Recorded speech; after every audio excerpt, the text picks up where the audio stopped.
सध्या लातूर शहर महानगरपालिकेच्या निवडणुकीची रणधुमाळी जी आहे ती सुरू झालेली आहे। वेगवेगळ्या पक्षाकडनं वेगवेगळ्या प्रकारे प्रचार करण्यात येतो। मात्र काल एक धक्कादायक घटना लातूर शहरामध्ये समोर आलेली आहे। चक्क बांधकाम कामगाराचं जे संसार उपयोगी साहित्य कामगार मंत्रालयाकडून कामगारांना मोफत मिळतं ते साहित्याची पळवापळी करून भाजपच्या शहराध्यक्ष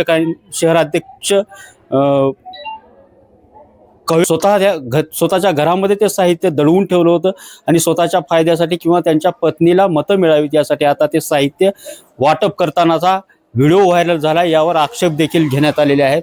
आणि एका बाजूनंतर पाहायला गेलं तर बांधकाम विभाग जो आहे तो बांधकाम कामगारासाठी ही विशेष योजना असते।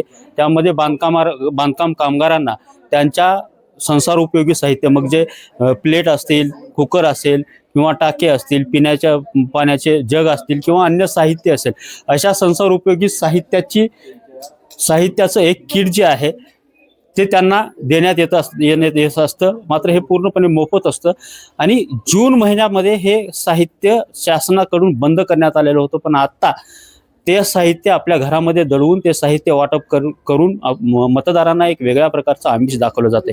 माझ्यासोबत आहेत काँग्रेसच्या महिला सचिव विद्याताई पाटील। मला सांगा विद्याताई, प्रत्येक प्रकारे निवडणुकीमध्ये ठीक आहे प्रचार करणं योग्य आहे, पण अशा पद्धतीने शासकीय यंत्रणाचा किंवा शासकीय योजनांमध्ये मिळालेल्या साहित्यांचा वापर करून प्रचार करणं कितपत योग्य आहे? काय आक्षेप नेमका घेतलाय? नमस्कार। लातूर महानगरपालिकेची रणधुमाळी चालू आहे, महाराष्ट्रामध्ये आहे, लातूरमध्ये आहे।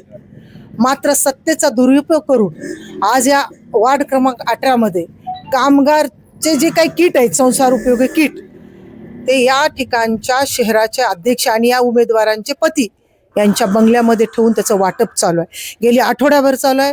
त्याच्या आम्ही तक्रारी दिल्या। आम्ही काँग्रेसचे कार्यकर्ते आयुक्तांना जाऊन भेटलो, लिखी तक्रार दिली की वाटप बंद करा। वाटप कधी झालं तुमचं ते सांगितले आम्हाला, जूनमध्ये झालं। मग जूनमध्ये वाटप झालं। जे वाटप कामगारांसाठी आहे ते एखाद्या आमदार पुत्राच्या घरात कसं काय राहू शकतं? सत्तेचा दुरुपयोग नाही का?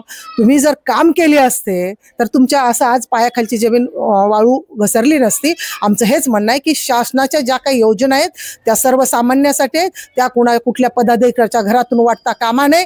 हे सर्वसामान्याचे जी काही किट होते ते जूनमध्ये द्यायला पाहिजे होते। मात्र आज कुठला आहे? डिसेंबर संपला, जानेवारी, आजपर्यंत तुम्ही बंगल्यात ठेवले गेले।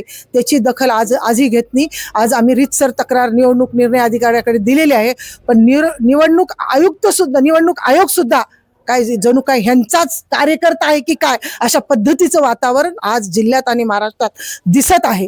तर मला आपल्या माध्यमातून आज या महाराष्ट्राच्या मुख्यमंत्र्यांना सांगायचंय, साहेब हे जे काय चाललंय याच्यावर आपण डोळे झाक करू नका। हे अशी जर तुमची हुकुमशाही चालू असेल महाराष्ट्र शासनात तर काँग्रेस पक्ष गप्प बसणार नाही। काँग्रेस पक्ष रस्त्यावर उतरल। जे सर्वसामान्यांचे किट आहे त्या तारखेत दिले पाहिजेत, ना की कुणी आमदारच्या घरून, ना की कुणी उमेदवाराच्या घरून। मात्र उमेदवारांना आमिष दाखवून आज ते किट वाटप आहेत, आजही आत्ताही चालू आहेत। मात्र आम्ही वारंवार अधिकाऱ्याला सांगू, कुठलाही अधिकारी त्याचा पंचनामा करत नाही, कारण त्यांच्यावर इतकं बर्डन आहे, इतके दबाव आहे, त्यांना नोकऱ्या करायच्या आहेत शेवटी, त्यामुळे त्यांचाही नाविलाज आहे। पण अशी सत्ता बघितली नाही, म्हणूनच आपण आज पाहतोय महाराष्ट्रात किती उद्रेक झालाय, आज जिल्ह्यात उद्रेक आहे, आज त्यांच्याच पक्षाचे कार्यकर्ते रोडवर आहे। असं होऊ नये की जसं की श्रीलंकेत झालं त्याच पद्धतीनं बांगलादेशमध्ये झालं तसाच उद्रेक आज भारतात होतो की काय, असा चित्र आज झालेला आहे। अराजकता माजलेली आहे। काँग्रेसने 70 वर्ष राज्य केलं, मात्र जनतेसाठी केलं। ह्यांची जी सत्ता आहे ते स्वतःसाठी आहे, पैसा आणि सत्ता याचा दुरुपयोग होतोय, हेच मला आपल्या माध्यमातून सांगायचंय। जर का हे थांबलं नाही तर काँग्रेस पक्ष रस्त्यावर उठेल।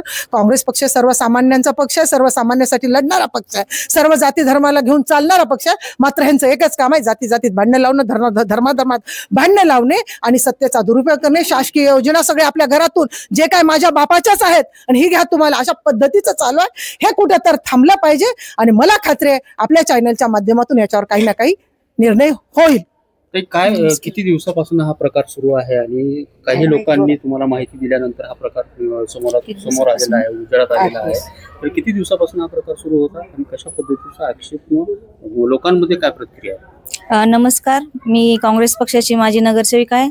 आता भारतीय राष्ट्रीय काँग्रेस पक्षाने मला उमेदवारी परत मिळाली आहे। ह्यांचं कार्य आता 8 दिवसापासून चालू आहे। भांडे वाटपचं काय, हे गोंधळ काय, असं ते करत आहेत।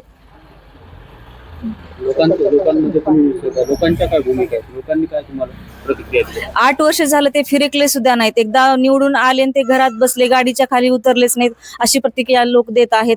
रस्ते झाले नाहीत, नाले नाहीत, कचरा उचलला नाही, असं ते म्हणत सांगत आहेत. निश्चित स्वरूपात ताई, एका बाजूने जर पाहायला गेलं तर भाजप पक्ष जो आहे तो लातूर जिल्ह्यामध्ये आपण पाहिलं, काल भाजपच्या बंडखोरांची एक मोठी बैठक झाली. कुठे ना कुठे भाजपच्या पायाखालची जमीन सरकते की काय असं वाटतंय का त्यांना? आणि अशा पद्धतीचे जे शासकीय योजनांचा गैरवापर त्यांनी सुरू केलाय, योग्य आहे का? हे योग्य नाही, पण त्यांनी सत्ता आणण्यासाठी कोणतंही पाऊल उचलायला तयार आहेत. त्यामुळे त्यांनी म्हणजे मागील 8 वर्षामध्ये त्यांनी जनतेसाठी काहीही केलेलं नाही. त्यामुळे पूर्ण जनता नाराज आहे. आणि आता ते स्वतःच्या पैशातून त्यांना आता जाग आली आहे की आपण जर काही आता हे केलं तर आपण निवडून येऊ शकतो, ह्याची त्यांना भीती वाटायला लागली. म्हणून त्यांनी काय स्वतःच्या पैशातून सगळ्या योजना, म्हणजे आचारसंहिता असताना सुद्धा त्यांनी काम सुरू केलेलं आहे. हे चुकीचं आहे, सत्तेचा गैरवापर होत आहे. पण नागरिकांना तुम्ही तसं करू शकत नाहीत, कारण त्यांना इतके चटके बसलेले आहेत. कारण कोणतेच काम एकदा जे निवडून आले त्यांनी ते गाडीचे काच त्यांनी उघडलेले नाहीत. आणि लोकांना काय पाहिजे आहे की जनसामान्यातला नगरसेवक पाहिजे आहे. त्यामुळे त्यांचे काम झालेले नाहीत आणि त्यांना आता भीती आहे की आपण त्यामुळे त्यांचा हा प्रतिष्ठेचा प्रश्न आहे.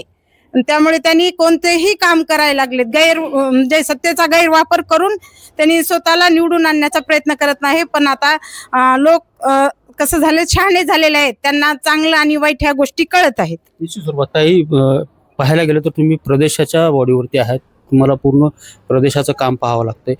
एकंदरीत पाहायला गेलं तर संभाजीनगरचा भाजप कार्यकर्त्यांचा आक्रोश असेल, जालन्यातला असेल किंवा लातूर जिल्ह्यातला असेल, कसं पाहता या सगळ्या वातावरणाकडं? आणि काँग्रेसला शमवण्याच्या नादामध्ये कुठे ना कुठे भाजप बॅकफुटवर जाते का, किंवा भाजपच्या अंतर्गत उलाढाली वाढून भाजप संपण्याच्या स्थितीत आहे का? आज आपण मीडियाच्या माध्यमातून बघतो. मी छत्रपती संभाजीनगरची प्रभारी आहे.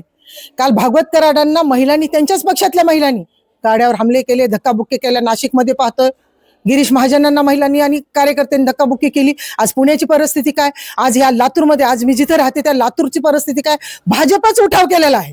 त्यामुळे जनता तर रस्त्यावर आहेच आहे, पण भाजपच उठाव केल्यामुळं कुठेही महाराष्ट्रात भाजपची महानगरपालिका येणार नाही, सुरुवात आहे. कारण यांनी अमाप असे अराजकता माजवलेली आहे.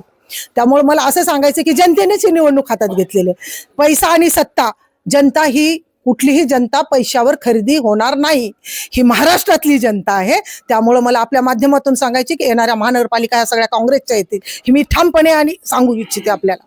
निश्चित स्वरूपात अशा पद्धतीनं पाहायला गेलं तर सत्तेच्या जोरावर भाजप पक्ष जो आहे तो अशा पद्धतीनं कारवाया करताना आपल्याला पाहायला मिळतो. शासकीय योजना ज्या आहेत ते गोरगरिबांसाठी मोफत आहेत, मात्र त्या निवडणुकीसाठी त्याचा वापर केला जातोय आणि यावर आक्षेप घेण्यात आलेला आहे. निवडणूक आयोग नेमकं यावर काय कारवाई करते हे पाहणं आता महत्त्वाचं ठरणार आहे. नितीन बनसोडे, एकमत डिजिटल, लातूर.